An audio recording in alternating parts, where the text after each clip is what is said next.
Hello বন্ধুরা, কেমন আছো? আশা করি সবাই ভালো আছে। আমি ভালো আছি, সুস্থ আছি। তোমাদের উপর একটা নিয়ে রেসিপি ভিডিও নিয়ে আসলো। তো এখানে দেখছো গুঁড়ো মাছ কেটে রেখেছি আমি এটি।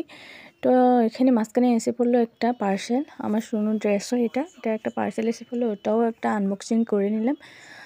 আনবক্সিং করে নিয়েছিলাম, ভাবলাম তোমাদের সাথেও শেয়ার করে নিই। তো ওটার জন্য তোমাদের সাথেই দেখানোর জন্য আনবক্সিং করে নিয়েছি। আমার সোনুটো বিরাটই হ্যাপি, কারণ ও ড্রেসটা পছন্দ করেছিল, পছন্দ করে ওকে দেখিয়ে অর্ডার দিয়েছে। তো ও তো বিরাট হ্যাপি। তো করছে আমার সোনু দেখো ভিডিও।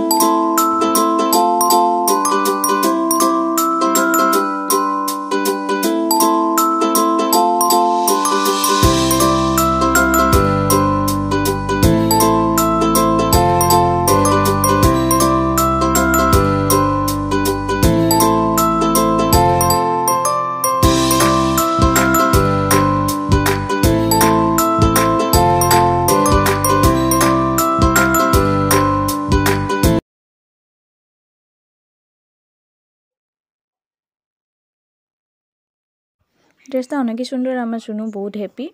তো খুবই ভালো লাগছে ড্রেসটা, কাপড়টাও বিরাট সফট। তো এসে পড়লাম রান্নার কাছে। তো এই যে দেখছো গুঁড়ো মাছগুলি আমি কেটে ধুয়ে রেখেছি।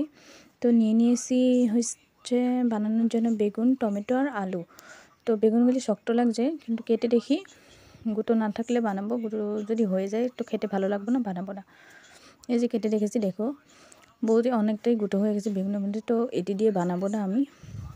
খেতে টিকে নিয়ে এসেছি পেঁয়াজ গাছ, কাঁচা টমেটো।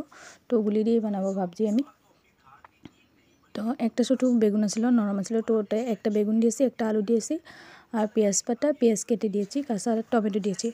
তো এখানে পেঁয়াজের পাতাগুলো কেটে নিয়েছি। বড় মাছ আছে, বড় মাছের লেগে বানানোর জন্য। তো এখন করে নেব মশলার মধ্যে দেবো আমি জিরা আর কাঁচামরিচ।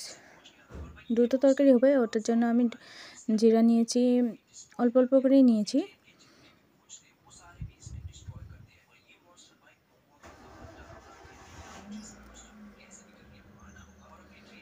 আর কাঁচা লঙ্কা, আমরা জাল অল্প বেশি খাই, তো ওটার জন্য কাঁচা লঙ্কা অল্প বেশি করে নিয়েছি। তোমরা চাইলে তোমরা কমও নিতে পারো, তোমরা স্বাদ অনুযায়ী।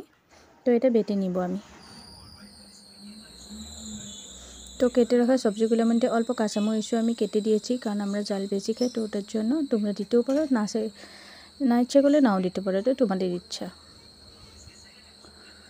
তো বেটে রাখা মশলাটা অল্প আধাটুকু আমি এখানে দিয়ে দিব, আর অল্প রেখে দিব বড় মাছ বানানোর জন্য। তো এই যে মশলাটাও আমি দিয়ে দিয়েছি। আর এখন দিয়ে দিব 2 চামচ হলুদ গুঁড়ো আর 1 চামচ লবণ আর হলুদটা তোমরা স্বাদ অনুযায়ী তোমরা দিবে। তো এটা রেসিপি কিন্তু বানাতে অত কষ্ট হয় না, তোমরা বানিয়ে একবার খেয়ে দেখতে পারো, খুব স্বাদও লাগে। তো ধুয়ে রাখা মাছগুলি আমি এখানে অ্যাড করে দেব। তো সব মাছ দিয়ে দিব, আর সাথে দিয়ে দিব সরিষার তেল।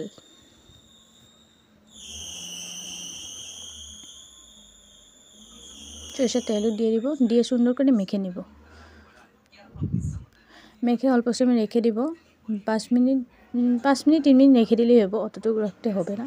তো সুন্দর করে আমি সবগুলো মেখে নিব।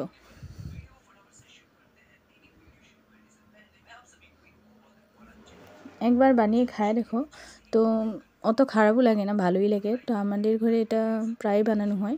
তো আজকে ভাবলাম তোমাদের সাথেও শেয়ার করে নিই। তো এখানে আমার কড়াই কিন্তু গরম হয়ে গেছে, আমি কিন্তু মেখে 5 মিনিট রেখে দিয়েছিলাম। তো পরে তো এখানে কড়াই গরম হয়ে গেছে, কড়াইয়ের মধ্যে অল্প তেল দিয়ে দিচ্ছি, কারণ তেল বেশি দিব না, আমি ওখানে মেখেই রেখেছিলাম তেল, দেখছোই তোমরা। তো এখন দিয়ে দেবো সবজিগুলো।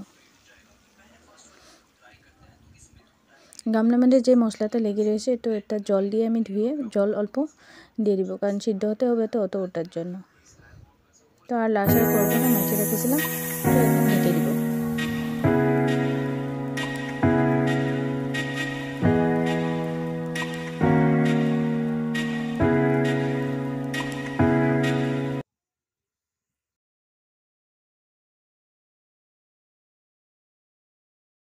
তোমাদেরকে এখানে একটা কথা বলে নিই, আমি কিন্তু এক হাতে ভিডিও করি, এক হাতে মানে রান্না দেখিয়েছি। তো এখানে অনেকটাই ভুল হতে পারে অবশ্যই।